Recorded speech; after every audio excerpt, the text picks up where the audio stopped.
Here we go. We're back. All right. Let's bring this back up. And then we were going to watch every Carson Wentz incompletion, because if he's playing flawless, I want to see flawless, because he still had 8 incompletions overall. Now, when we broke down the game on yesterday's show, we kind of said if you took out all the passes to the running backs, he really only threw like 61%, 63%, and only for about, what do we got, to like 210 yards and all that. So Carson Wentz utilizing the run game. We're still going to give the Colts and Carson Wentz credit for winning, but now we just have to really see how much credit we really should be giving him, because in kind of the second half of this game, yes, they kind of blew them out in the first half, and yes, they still put up 45 points, but in the second half, we start getting kind of drives that stall. They start to punt. They start to have turnover on downs. They start to settle for field goals, where in the first half, it was touchdown, touchdown, touchdown, touchdown.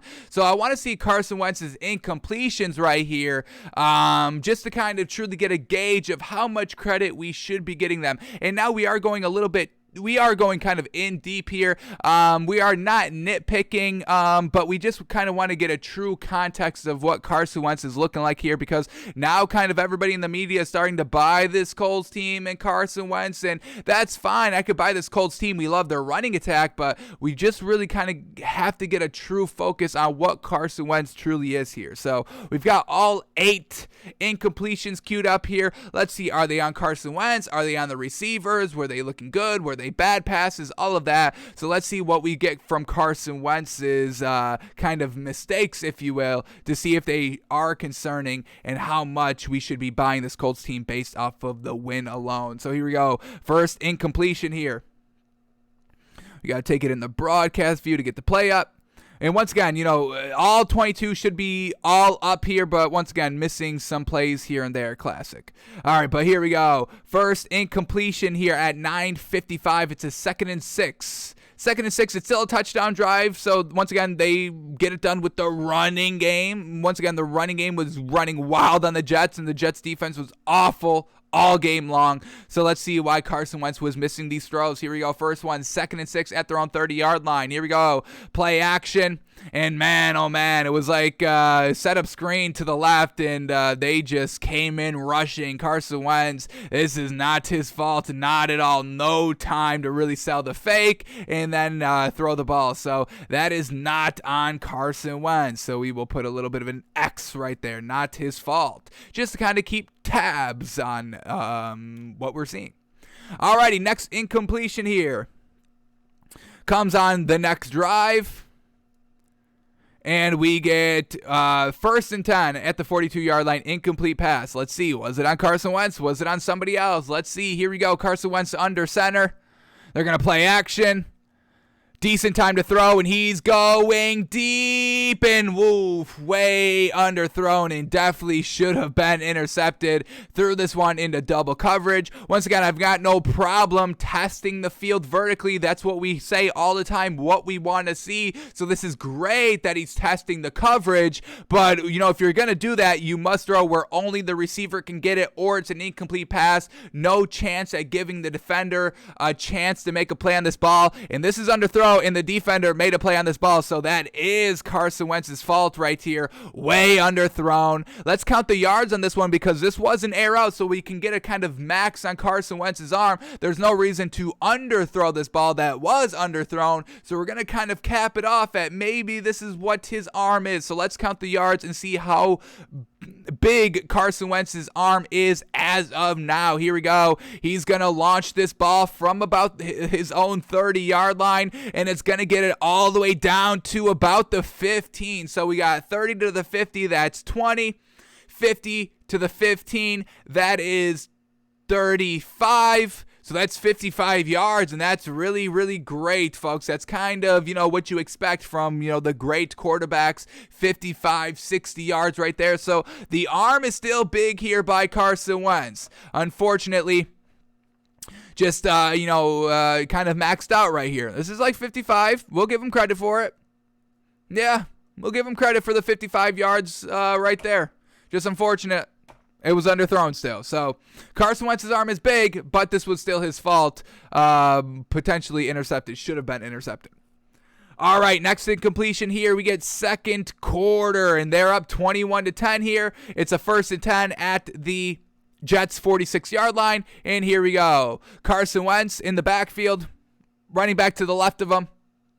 Here we go. Carson Wentz snaps the ball, dropping back. He's going to step up in the pocket and go to dump it down, and who is this? Nyheim Hines right here. Nyheim Hines, usually surefire. We love seeing Nyheim Hines here. Let's see this ball right here.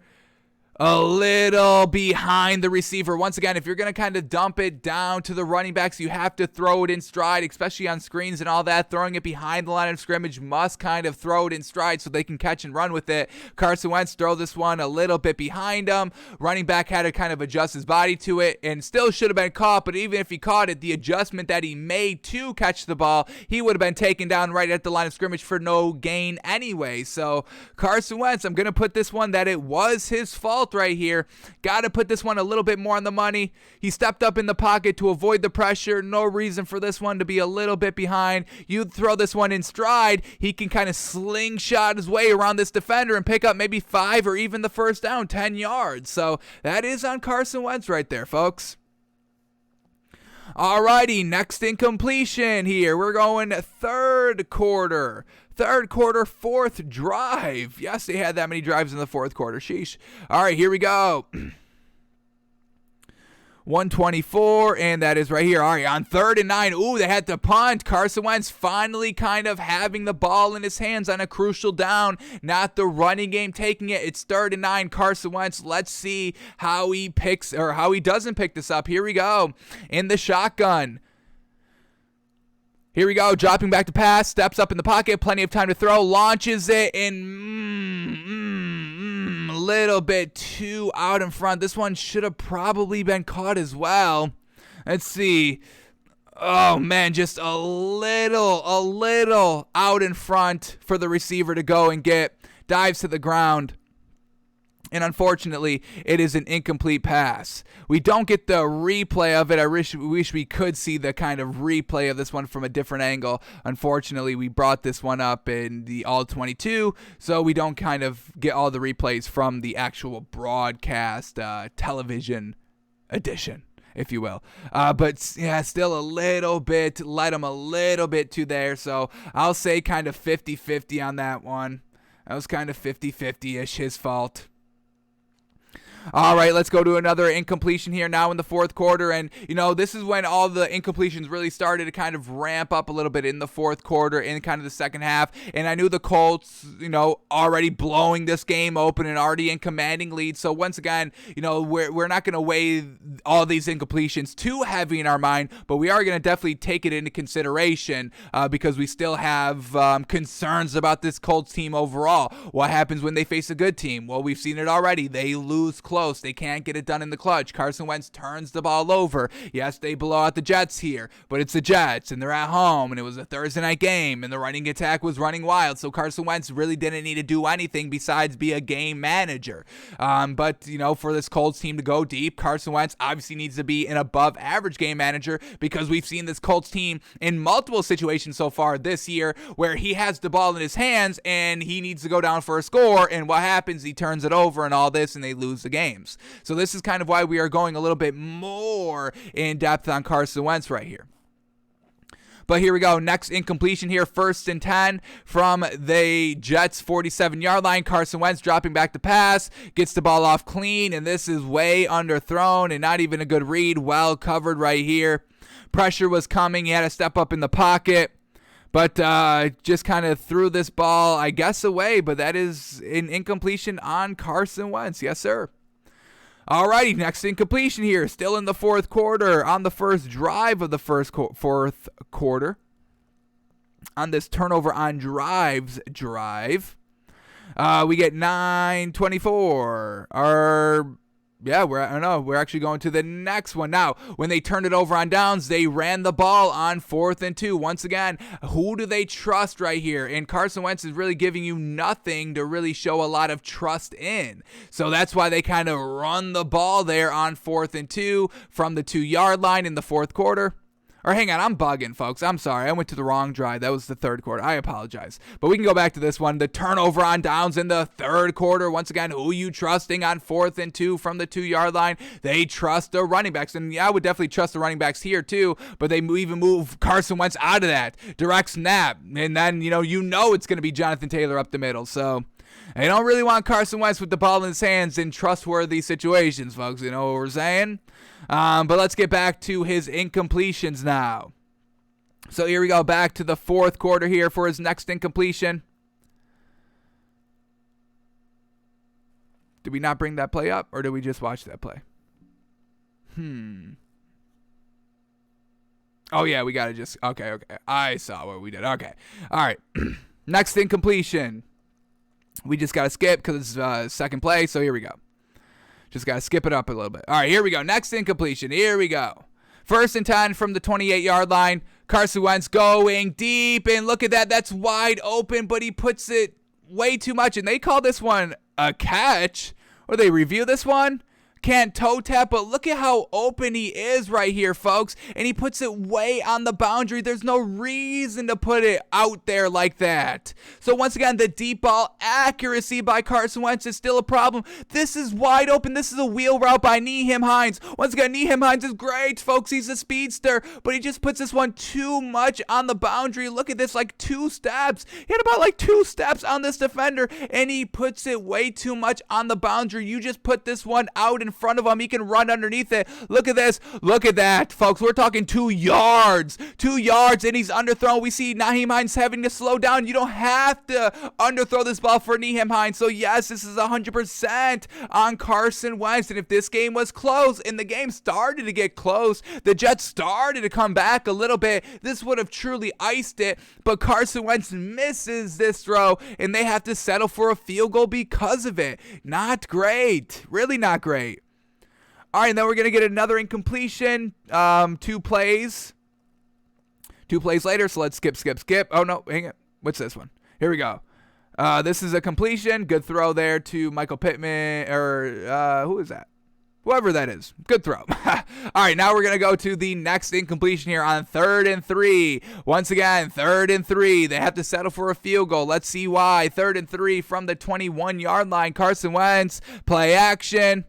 Rolling out to his right and overthrowing again. Once again, Jack Doyle, the tight end right here, solid kind of half a step on the defender. Carson Wentz just throws it way too bad. Not even catchable for the tight end to go up and get it. So another throw that is just off the mark, going deep, having to settle for a field goal, keeping the Jets a little bit in this game. We know on the very next drive, the Jets go down and score a touchdown and make it 45-30. Once again, a close game. Could have came back and won, or made it a little closer in the final score, but all right, not great. And then the last incompletion here by Carson Wentz. So, all right, we'll save that. We won't say this yet, but we'll save it. All right, here we go. Last incompletion here by Carson Wentz of the night. Let's go here, actually. Last incompletion. All right, here we go. 3rd and 10. 3rd and 10 here. All right, here we go. 3rd and 10 from the Jets' 48-yard line. Here we go. Up 15. 3 minutes left in the game. Carson Wentz taking a shot and just airs it out, and miscommunication with the receiver, whatever it was, but just kind of throwing this one away. Gonna take the big hit. Just launches it up. And it falls harmlessly incomplete, but that is on Carson Wentz right there. Just kind of threw it away. So off of the 8 incompletions, 1, 2, 3, 4, 5, 6 were definitely his fault. Another one was kind of 50-50. So, all these incompletions here, going deep, testing the coverage, not being 100% accurate. So once again, we're not going to be buying this Colts team 100% because they beat the Jets and put up 45 points. Yes, the running game is good. And that's what we've loved about this Colts team the entire year was the running backs, the 3 great ones, Jonathan Taylor, Taylor, Marlon Mack, who didn't play this game, and then Nyheim Hines. We want this to be the identity of the Colts, but Frank Reich has history with Carson Wentz, from the Eagles days, so maybe he wants to kind of show that, hey, Carson Wentz can be kind of the main guy here and single-handedly kind of help us win the game and kind of get all the credit for it. And once again, that's not out of the realm of kind of what happens in the NFL, folks. Go back to the second time that the Seahawks were in the Super Bowl with Russell Wilson. Remember, Russell Wilson throws the ball on the 2-yard line. Why not just run with Marshawn Lynch? Because in our theory, what we think happened is, Pete Carroll didn't want to give that kind of huge platform or kind of shine, I guess, to Marshawn Lynch. Hey, Marshawn Lynch won us the Super Bowl.